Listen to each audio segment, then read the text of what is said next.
노인과 바다라는 소설의 내용을 제가 잠깐 소개합니다. 한 노인이 평생 바다에서 고기를 잡았습니다. 근데 어느 날 바다에서 어마어마하게 커다랗게 큰 고기 한 마리를 잡으면서 온갖 고생을 하는 이야기입니다. 그 내용은 이렇습니다. 이 노인이 큰 물고기가 낚시바닥에 잡혀 있습니다. 그런데 이 고기가 얼마나 큰지 이 노인이 탄 배가 결국 뒤집어지기 일보 직전입니다. 그럼에도 불구하고 이 노인은 평생을 바다에서 고기 잡는데 생을 다 보냈기 때문에 악착 같은 어떤 그런 신념이 있었습니다. 그래서 결국은 그 고기와 사투를 벌이면서 결국은 고기를 잡습니다. 근데 그런 과정에서 이 노인은 이 물고기에 대해서 점점 호감을 갖게 됩니다. 근데 이 물고기는 이 노인을 원수로 알게 되죠. 근데 이 노인은 고기를 잡다가 어찌 보면 생명을 잃을 수도 있었습니다. 또 이 고기를 잡았다 하더라도 고기를 먹을 수가 없습니다. 근데 왜 이 고기를 잡고 있는 것입니까? 근데 이 노인은 왜 잡느냐고 묻는다면 다만 낚싯줄에 큰 고기가 걸렸기 때문에 잡는다고 생각을 합니다. 근데 낚시에 걸린 물고기는 굉장히 컸습니다. 근데 그것을 계속 사투를 벌이다가 결국은 고기가 힘이 빠져서 슬슬 끌려오게 됩니다. 그래서 거의 무트로 올 즈음에서 상어떼들의 습격을 받아서 고기가 살 좀 하나 남지 않고 다 뜯어먹고 뼈다귀만 앙상한 고기로 이렇게 변하게 됩니다. 다만 이 노인이 엄청난 큰 고기를 잡았다고 하는 그런 증거, 뼈다귀만 남은 그 증거, 그러나 그것을 바라보면서 그 노인의 그 허전함만 남았다는 이야기입니다. 그것이 바로 해밍웨이와 같은 노인과 바다라는 내용입니다. 우리가 한번 생각해 보시기 바랍니다. 우리가 매일 정신없이 분주하게 사러 갑니다. 사러 가는데 가끔씩 우리는 인생이 무엇인가를 생각할 때가 있습니다. 우리가 열심히 삽니다. 또 열심히 삶 속에서 싸웁니다. 근데 내가 왜 싸우는지 그 이유를 알 수가 없습니다. 때로는 싸우고 싶지 않은데도 불구하고 싸워야 할 때도 있습니다. 가끔가다 커다란 전리품을 얻기도 합니다. 모든 힘을 다 쏟았는데도 그러나 그 뼈다귀만 남은 항상한 허전함을 우리에게 가져다 줄 때는 인생이 무엇인가를 생각해 보는 것입니다. 성경에서는 우리 인생을 여러 가지로 표현하고 있습니다. 진흙으로 만든 질그릇, 연약한 질그릇 같다고 표현을 합니다. 또 야고보서 4장 14절 말씀에는 인생을 안개와 같다라고도 표현을 합니다. 그 말씀에 보면 내일 일을 너희가 알지 못하는도다. 너희 생명이 무엇이뇨? 너희는 잠깐 보이다가 없어지는 안개니라. 우리 인생이 아침에 자욱하게 피어올라 천지를 뒤덮었다가도 해가 돋으면 흔적 없이 사라지는 안개와 같다는 것입니다. 여러분 혹시 이런 경험한 적이 있습니까? 어제까지만 해도 혈기왕성합니다. 당당합니다. 멋있어 보입니다. 그런데 오늘 더 이상 볼 수 없게 된 그런 경험 말입니다. 하룻밤 사이 심장마비로 죽었다는 것입니다.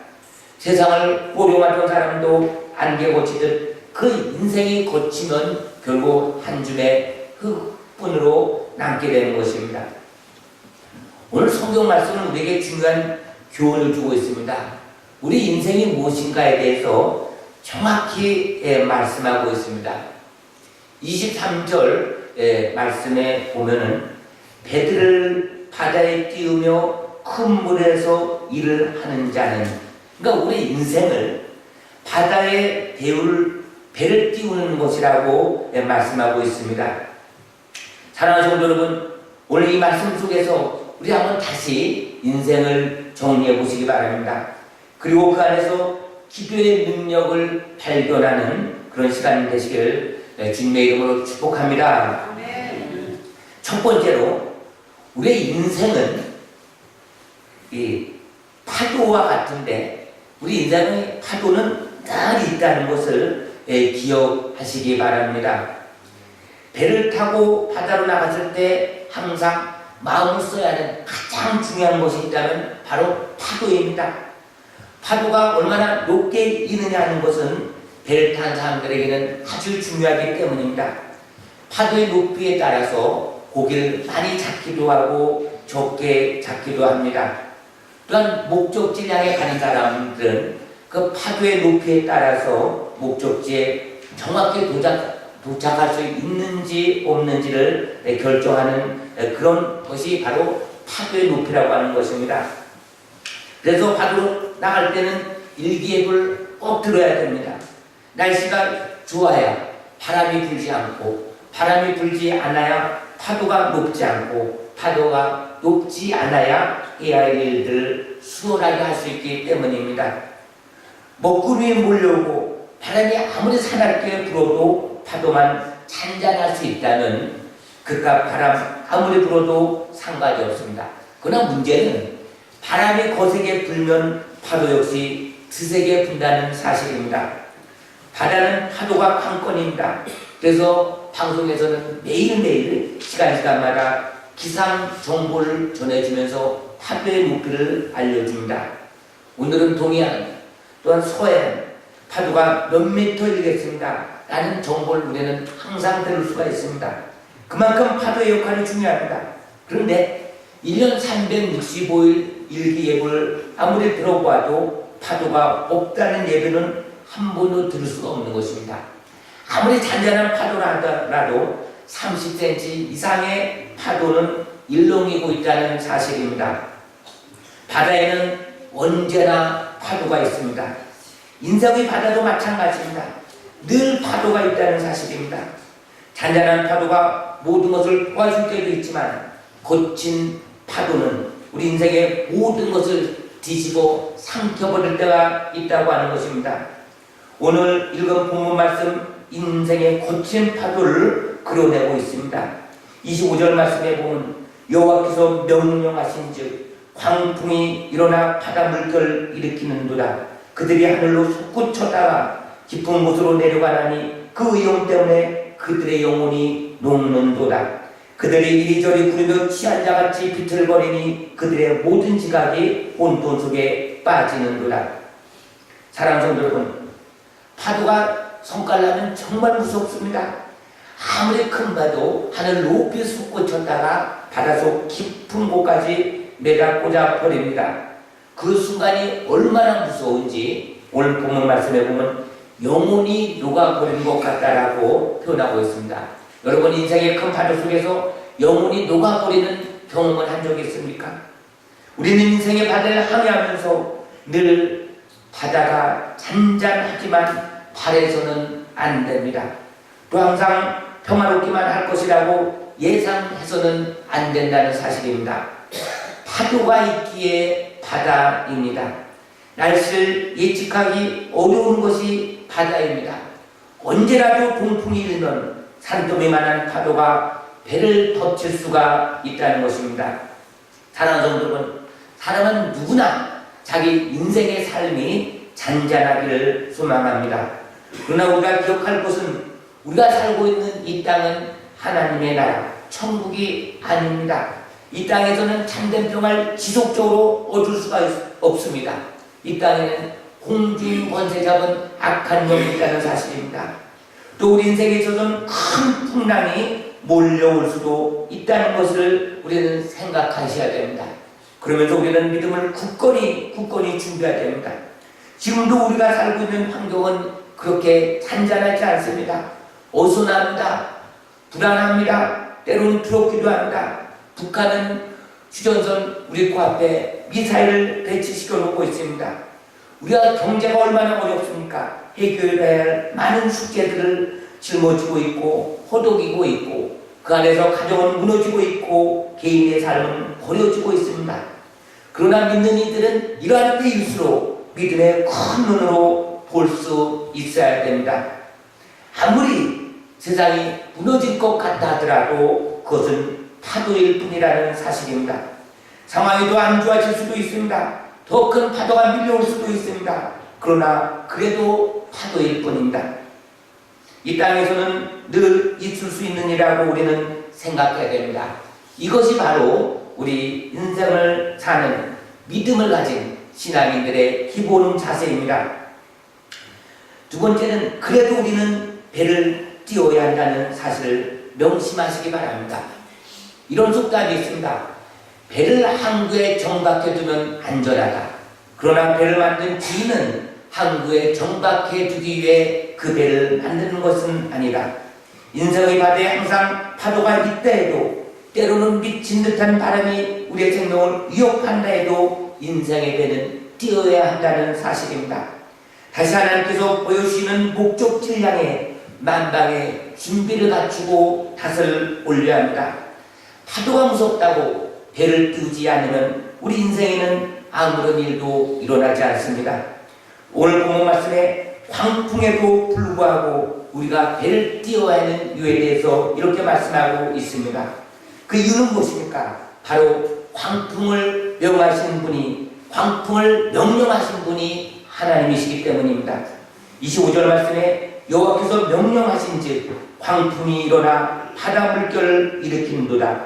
하나님께서 명령하셨기 때문에 그 광풍이 일어나 바다 물결을 일으키는 것입니다. 우리 인생에 미친 듯한 큰 어려움이 있습니다. 미친 듯한 바람이 우연히 일어나는 것이 아니라는 사실입니다. 내 생명까지도 삼켜버릴 듯한 파도가 저절로 생겨나는 것이 아니라 여호와 하나님께서 명령하신즉 그 바람과 파도는 하나님의 명령에 따라서 우리의 인생의 바다를 뒤집고 있다는 사실입니다. 사랑하는 성도 여러분, 그렇다면 왜 하나님께서는 우리 인생에 광풍을 주시는 것입니까? 24절 말씀입니다. 여호와께서 행하신 일들과 그의 기한 일들을 깊은 바다에서 보나니, 하나님께서는 내게 기적을 보여주고 싶으신 것입니다. 내 눈앞에 노도하는 저 광풍 뒤에는 하나님께서 감춰놓으신 기적이 있다는 사실입니다. 사랑하는 성도 여러분, 바다는, 큰 파도는, 광풍은 하나님의 능력을 보는 곳입니다. 하나님은 우리 앞에 광풍이 불게 하시되 아주 망하게 하시는 분이 아닙니다. 미친 듯한 물결을 일으키게 하셔도 우리의 생명을 거두시는 분이 아닙니다. 오히려 그런 풍랑을 통해 더 빨리 가게 하시고, 더 많이 거두게 하시고, 더 강해지도록 우리를 훈련시키는 것입니다. 그러므로 우리는 파도에 삼켜지는 인생이 아니라 파도를 타는 인생으로 바뀌어야 합니다. 하나님께서 파도를 주신 것은 빠져 죽으라고 주시는 것이 아니라 그 파도를 타라고 주시는 것입니다. 파도 타기를 잘하는 명수들은 파도를 무서워하지 않습니다. 번개치고 바람이 불어 파도가 높을수록 오히려 더 스릴 있는 파도 타기를 즐긴다고 합니다. 나의 신앙을 나약하다고 생각하지 마시기 바랍니다. 파도가 몰려왔으니까 우리는 파도에 올라타야 됩니다.